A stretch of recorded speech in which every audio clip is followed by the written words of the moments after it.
Agnese, kā radās ideja par digitālo puzli? Digitālā puzle. Tas ir mūsu metodiskais materiāls, ko lietojam paši savā ikdienā, braucot uz lekcijām, meistarklasēm un semināriem, lai nodotu ziņu, kas tad ir ilgtspēja, kas ir zaļais dzīvesveids, ko es varu darīt savādāk.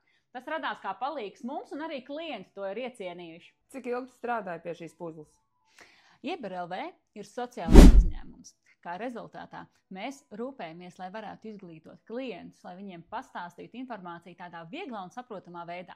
Līdz ar to, tie bija vairāki mēneši, kuru laikā ar komandu radījām stāstu, radījām elementus, kas nepārtraukti pilnveidojas. Jo, kā var redzēt šeit, arī pašā veikalā Cēsīs Pļavas ielā 13 ir ģimenei draudzīgi aksesuāri. Mazais galdiņš, kur atnākot, arī mazajiem ķipariem ir sava vieta, kur būvēt, radīt un veidot, lai vecākiem nav jāuztraucās, stikls neaiztiec, to nevar, tūlīt es ātri apskatīšos, bet tā ir tāda mierpilna vide, kur fonā var dzirdēt klasisko mūziku, piemēram, Mocarta simfoniju.